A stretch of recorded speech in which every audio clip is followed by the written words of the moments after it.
রহমানির রহিম। প্রিয় ঝিনাইদহবাসী, আজকে আপনারা এখানে উপস্থিত হয়েছেন। আমাদেরকে যারা দেখছেন, প্রিন্ট মিডিয়া, টেলিমিডিয়া, পেশাদারি সাংবাদিক ভাইয়েরা যারা আজকে উপস্থিত হয়েছেন, আজকে আপনাদের কাছে একটা বার্তা স্পষ্ট করার জন্য আমরা এখানে এসেছি। আপনারা 22শে মে থেকে আপনারা ঝিনাইদহ যেভাবে অপশাসন, বিএনপি যেভাবে বিরোধী দলীয় মত এবং পথ দমনের পন্থা অবলম্বন করেছে, সেটা আপনারাই সাক্ষী।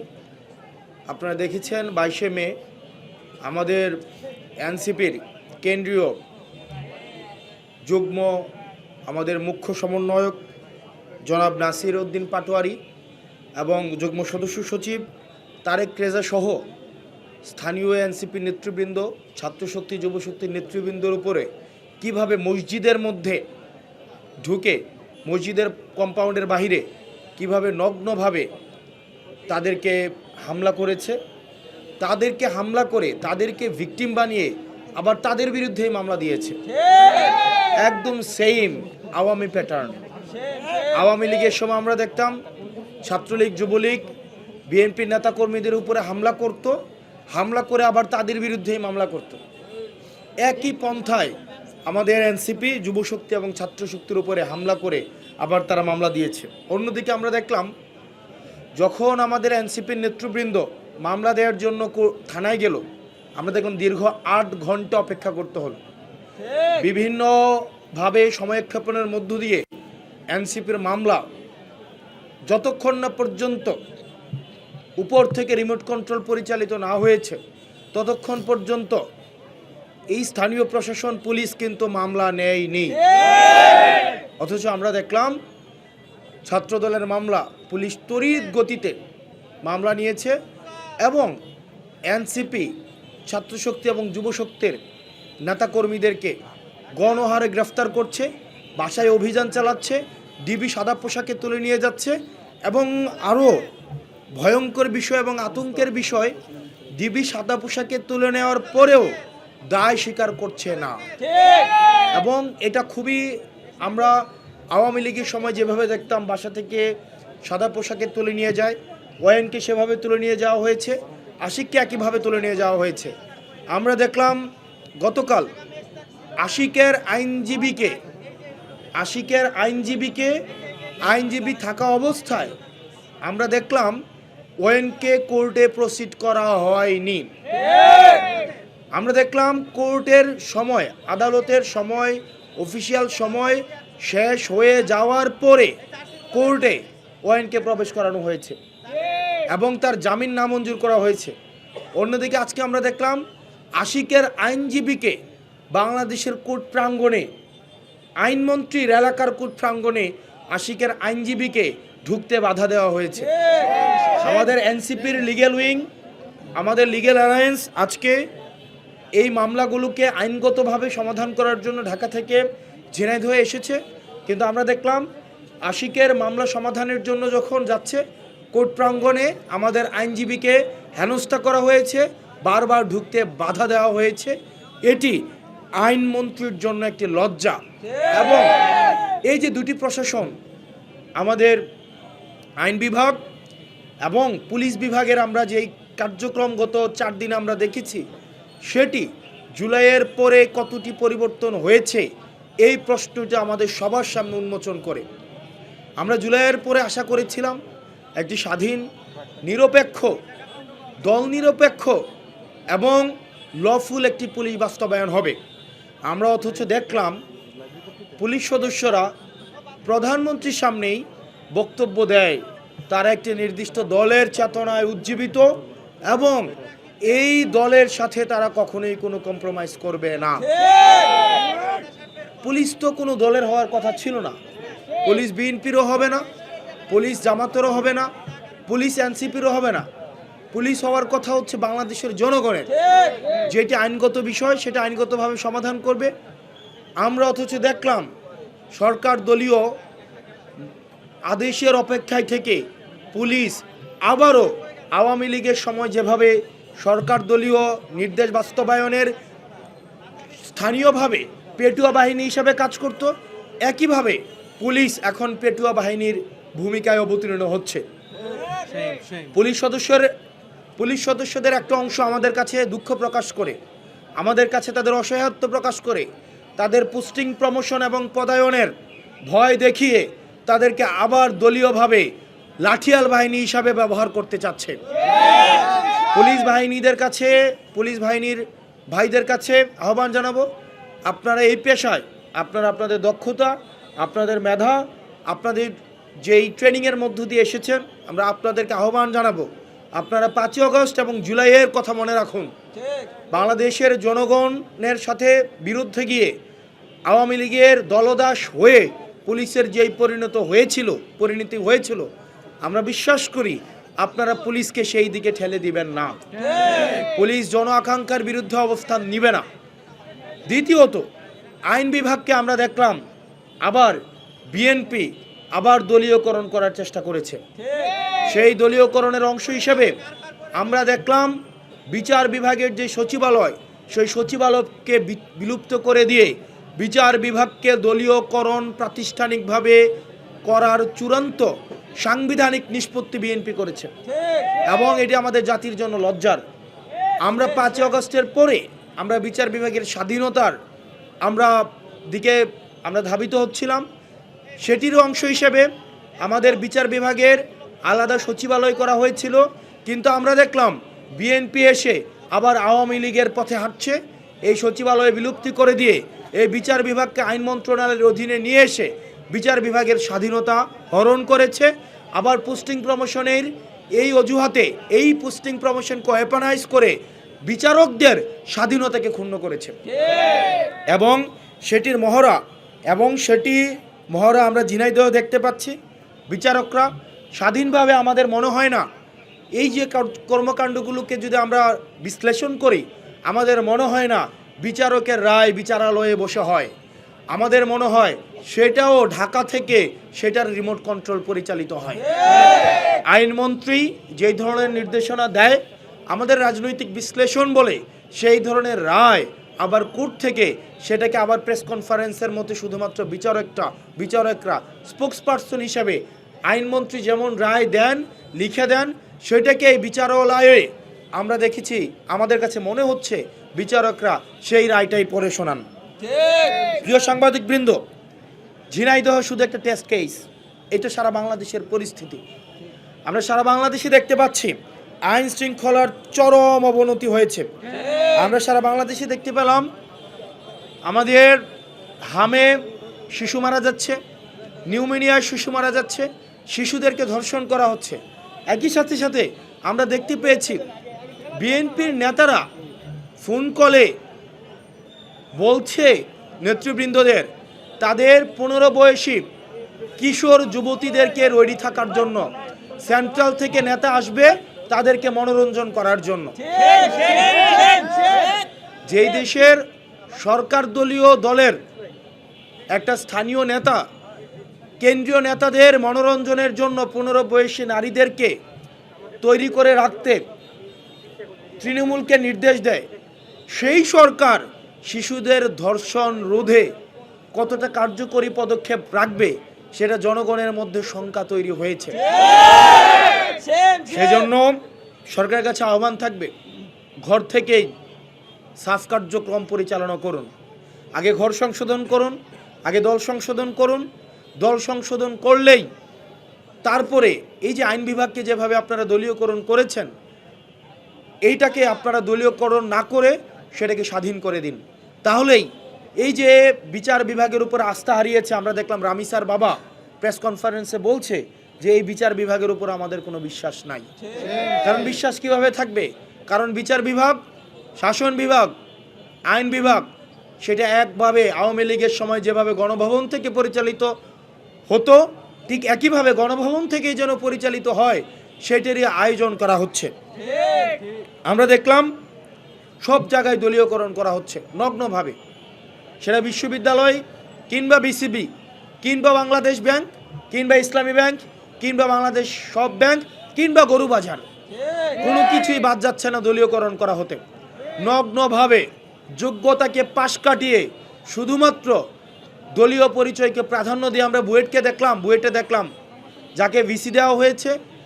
আমরা নোয়াখালী বিজ্ঞান ও প্রযুক্তি বিশ্ববিদ্যালয়ে দেখেছি, আমরা বাংলাদেশের বিভিন্ন বিশ্ববিদ্যালয়ে দেখেছি, সেখানে যোগ্যতা এবং গবেষণাকে পাশ কাটিয়ে শুধুমাত্র দলীয় আনুগত্যকে একমাত্র ক্রাইটেরিয়া ধরে সেই বিশ্ববিদ্যালয়কে ভিসি দেওয়া হয়েছে।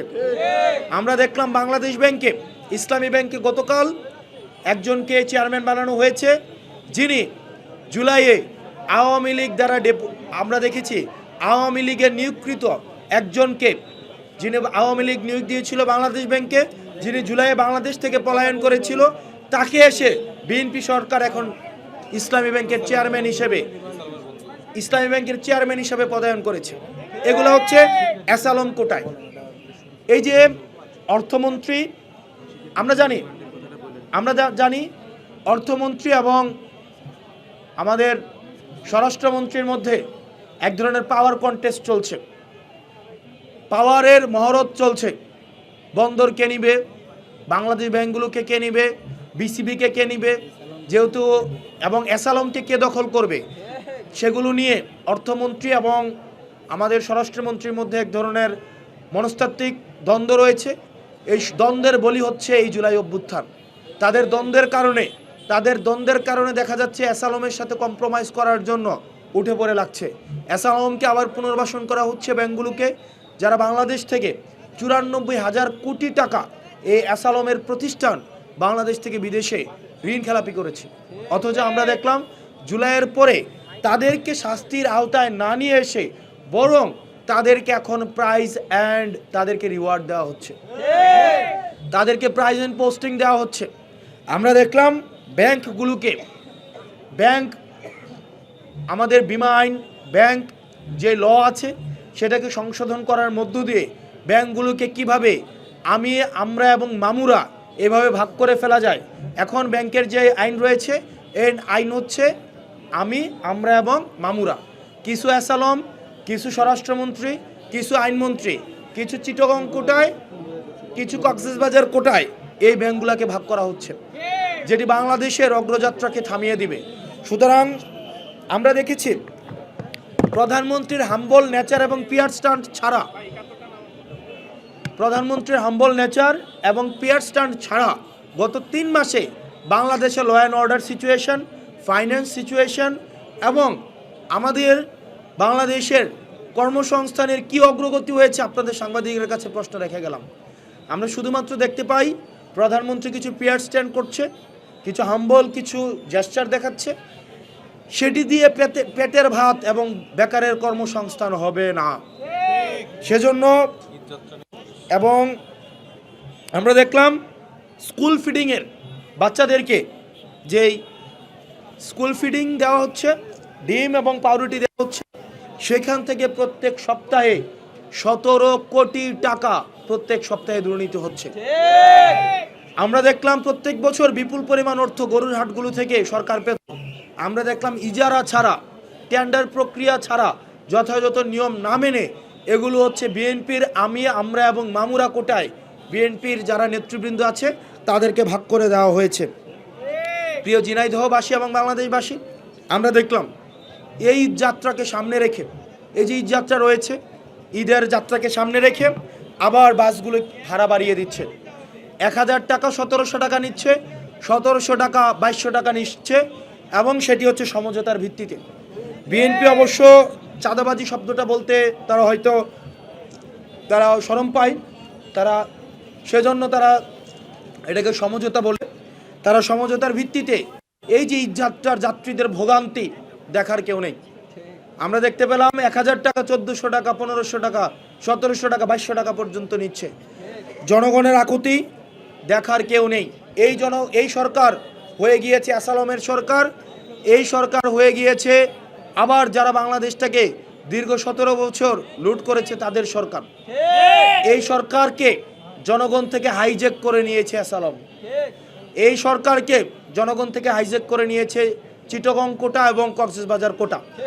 এবং আইনমন্ত্রী এবং অর্থমন্ত্রীর এই যে দুইজনের পাওয়ার স্ট্রাগল, এই পাওয়ার স্ট্রাগলের বলি হচ্ছে আমরা। সেজন্য আমরা দেখলাম কিছুক্ষণ আগে আমাদের আমাদের সহযোদ্ধাকে কিছুক্ষণ আগে আমরা দেখলাম যে আশিককে 2 দিনের রিমান্ড দেওয়া হয়েছে, যেখানে আমরা যাদেরকে মামলা দিয়েছিলাম তাদের মধ্যে অনেকেই বুক ফুলিয়ে ঘোরাফেরা করছে ঝিনাইদহে। তাদেরকে পুলিশ দূরে থাক, তাদেরকে ঘন দুধ চা দিয়ে টুস বিস্কুট থানায় বসে সেই সব ছাত্রদলের নেতাদের সাথে ওসি থানায় বসে তাদের সাথে দুধ চা এবং টুস বিস্কুট খায়। অথচ আমাদের নেতাকর্মীদেরকে বাসা থেকে নিরীহভাবে অপরাধ না করা সত্ত্বেও বাসা থেকে বাসা ভেঙে তুলে নিয়ে আসা হচ্ছে। এই যদি চলতে থাকে বিএনপির সরকার, তাহলে সরকারকে স্পষ্ট করতে হবে এগুলো কি তাদের প্ল্যান কিনা। আমরা দেখলাম বিএনপির 25শে ডিসেম্বর বিএনপির বর্তমানে সরকার দলীয় প্রধানমন্ত্রী উনি এসে বলেছিলেন আই হ্যাভ এ প্ল্যান। এখন উনার প্ল্যানের অংশ কিনা আইন বিভাগকে দলীয়করণ করা, উনার অংশ কিনা বিচার বিভাগ থেকে শুরু করে গরুবাজার পর্যন্ত দলীয়করণ করা, উনার অংশ কিনা বিশ্ববিদ্যালয় থেকে ক্রিকেট বোর্ড পর্যন্ত সবগুলোকে দলীয়করণ করা, এগুলো ওনাদের অংশ কিনা এই প্ল্যানকে স্পষ্ট করতে হবে। এই প্ল্যান আমরা দেখলাম আদতে সরকারের হাতে কোনো প্ল্যান নেই। এই সরকারকে অর্ধেক হাইজ্যাক করে নিয়েছে আওয়ামী লীগ, অর্ধেক হাইজ্যাক করে নিয়েছে প্রশাসন, অর্ধেক হাইজ্যাক করে নিয়েছে মিলিটারি, আর কিছু অংশ হাইজ্যাক করে নিয়েছে অ্যাসালম। অর্থাৎ এই সরকারের হাতে আর এই সরকারটা নাই। এই সরকারের ভিতরে অনেকগুলো সরকার নানা ভাগে এই সরকারকে ভাগ করে নিয়েছে। সুতরাং এই সরকার যদি মনে করে দেশটাকে যথাযথভাবে পরিচালনা করতে হবে তাহলে তারা জনগণের কাছে ফিরে আসতে হবে। অ্যাসালমের কাছে ফিরে গিয়ে সরকার টিকিয়ে রাখা যায় না। অ্যাসালম যদি সরকার টিকিয়ে রাখতে পারতো তাহলে আওয়ামী লীগকে টিকিয়ে রাখতে পারতো। যদি প্রশাসনের দুষ্ট অংশ, প্রশাসনের সবাই না, আমলাদের দুষ্ট অংশ যদি সরকারকে টিকিয়ে রাখতে পারতো তাহলে 5ই আগস্ট হতো না। যদি ব্যবসায়ীদের দুষ্ট অংশ সরকারকে টিকিয়ে রাখতে পারতো তাহলে 5ই আগস্ট হতো না। এজন্য এই সরকার জনগণের যদি হতে না পারে তাহলে সরকারের প্ল্যানের মধ্যে এটাও থাকা উচিত, জনগণ যদি রাস্তায় নেমে আসে। এটা সত্য, প্রত্যেকদিন গণঅভ্যুত্থান হয় না, প্রত্যেকদিন রাস্তায় নেমে আসে না, কিন্তু রাস্তায় যখন মানুষ নেমে আসে তখন অ্যাসালম, আমলারা, মিলিটারি, পুলিশ প্রশাসন, কামান, হেলিকপ্টার পাঠিয়েও সরকারকে ঠিক রাখা যায় না। সেজন্য সরকারের প্ল্যানের মধ্যে এটিও রাখা উচিত যে জনগণ বিরোধী, জন আকাঙ্ক্ষার বিরুদ্ধে সরকার যে অবস্থান নিচ্ছে এভাবে যদি চলতে থাকে তাহলে রীতি পরিবর্তনের আগেই মানুষ তার বিকল্প বেছে নিবে। সেজন্য আমরা বলেছি সরকার যে কার্ডগুলো দিচ্ছে এই কার্ডগুলো কিছুদিন পরে উনু খেলা ছাড়া আর কোনো কাজে লাগবে না। এই কার্ডগুলো সরকার এই পর্যন্ত 8-10টা 12-14টা মনে কার্ড দিয়েছে, উনু খেলতে লাগে 16টা কার্ড, আর 4টা কার্ড দিলে বাকি কার্ডগুলো হয়ে যাবে। মানুষ এখন আর এইসব কার্ড চায় না, মানুষ চায় সিকিউরিটি কার্ড, মানুষ চায় জাস্টিস কার্ড, মানুষ চায় এমপ্লয়মেন্ট কার্ড।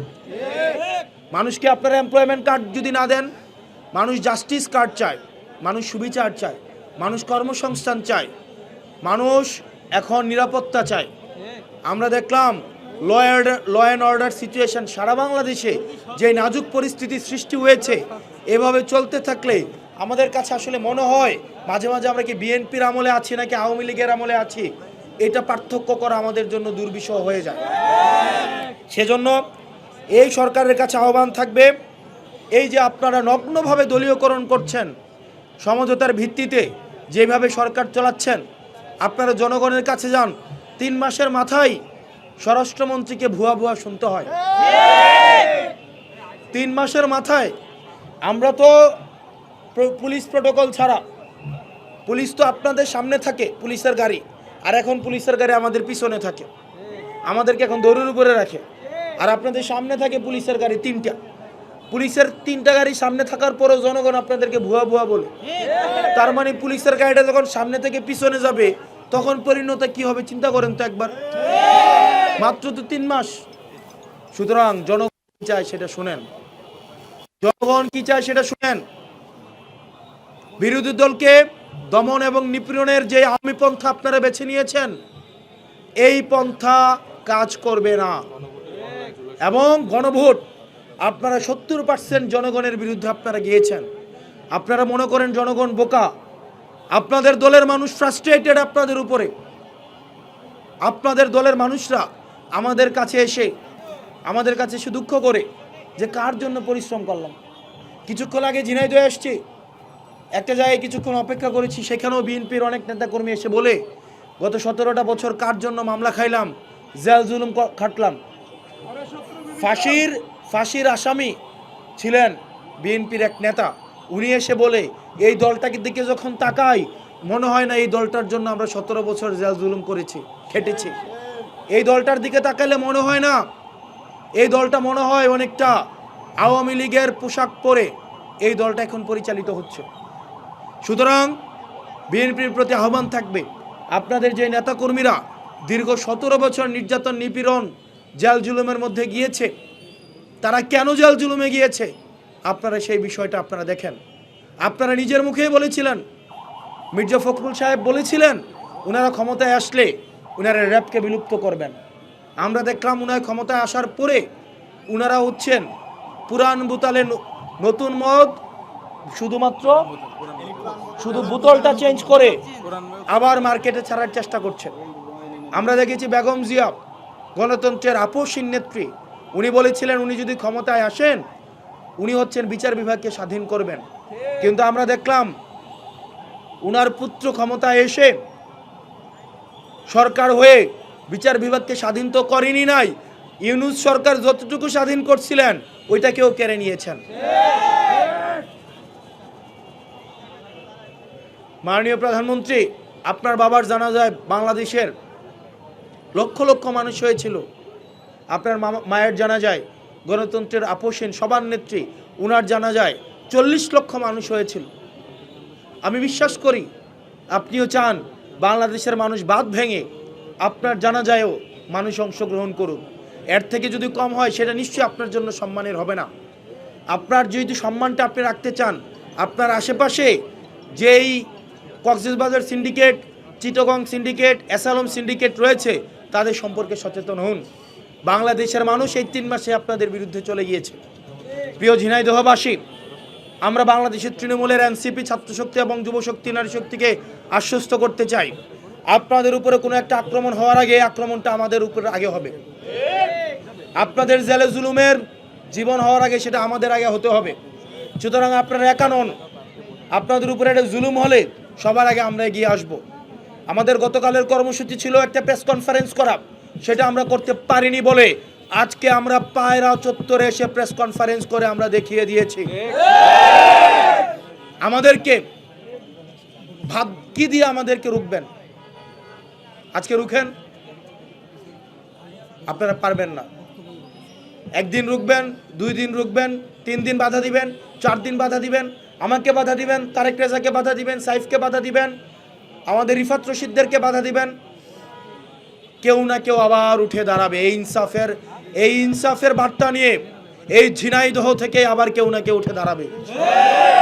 সুতরাং বাধা দিয়েন না, বাধা দিলে লড়াইটাই বাঁধবে, দিন শেষে কোনো লাভ হবে না। আমরা এবং আপনারা যখন এখানে লড়াই করছি, আপনারা যখন আমাদের ইনসাফের পথে বাধা আমাদেরকে দিচ্ছেন, তখন আওয়ামী লীগ ভারতে বসে তারা হাসে। প্রিয় ঝিনাইদহবাসী, তারেক রেজাকে আওয়ামী লীগ সরকারও জেল জুলুম নির্যাতন নিপীড়ন করে তাদেরকে থামাইতে পারে নাই। সুতরাং এই জুলাই অভ্যুত্থানের পরে তারেক রেজা, অয়ন এবং রাশেদদের উপরে এই বিচার বিভাগীয় অপশাসন যেটা শুরু হয়েছে, যে টেক্সট বুক এক্সাম্পল বিএনপি সরকার সে শুরু করেছে, আমরা বিশ্বাস করতে চাই, আমাদের নেতাকর্মীদেরকে আমরা বলতে চাই আপনারা একা নন, আপনারা প্রস্তুত থাকুন। এই সরকার যদি তাদের এই অবিচার, অন্যায়, অপশাসন আমাদের উপরে নিয়ে আসে, আমরা বসে থাকব না, আমরা সেগুলোর বিরুদ্ধে আমরা লড়াই করে যাব। এবং আমরা আশ্বস্ত করতে চাই আপনারা একা নন, আপনারা সবসময় আমাদেরকে পাশে পাবেন। এবং ঝিনাইদহের প্রত্যেকটি উপজেলার প্রত্যেকটি ইউনিয়নের প্রত্যেকটি ওয়ার্ডের সবাইকে বাংলাদেশের মুক্তিকামী জনগণকে বলতে চাই, ইনসাফকামী জনগণকে বলতে চাই, আপনারা এনসিপিকে যোগ দিন। এনসিপি আপনার ইনসাফ লড়াই, আপনার হয়ে আমরা আপনাদের লড়াই করব।